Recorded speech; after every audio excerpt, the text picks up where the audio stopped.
Hello class, I hope everybody is having a good day so far.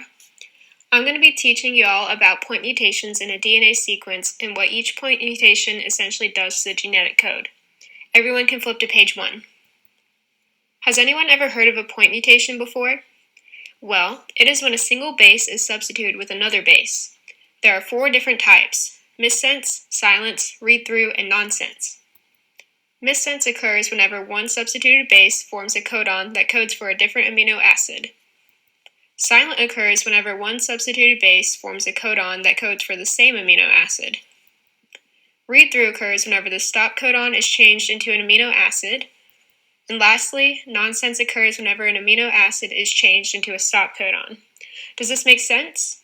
We'll go through some examples in a few pages. Go ahead and turn to page 2. This is the coding strand that was given to us, and from this we can produce the template strand.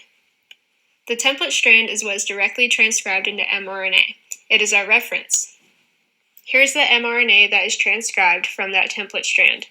Turn to page 3. Here are the normal and mutant versions of the mRNA and amino acids. I should go ahead and note that the reading frame goes from start codon to stop codon when looking at translation. Because the reading frame ends at the stop codon, I'm going to put an X over the last 2 codons. Here's the example of a missense mutation. The changed base and amino acid are highlighted. UGG was changed to UGC, which changed the amino acid from trp to cis. This mutation is a transversion because it goes from base G to C, so purine to pyrimidine. Turn to page 4. This table shows an example of a silent mutation. Remember, we can mark out the codons past the reading frame. I highlighted the base that got changed in the corresponding amino acid. AAC was changed to AAU.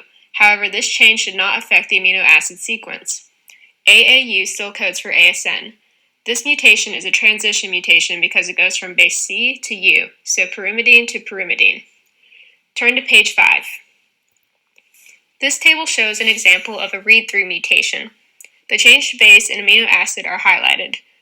UGA was changed to UGG, so it went from a stop codon to the amino acid trp. This results in a longer amino acid chain.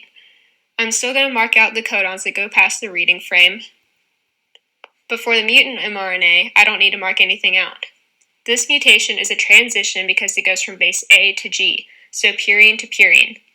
Turn to page 6. This table shows an example of a nonsense mutation.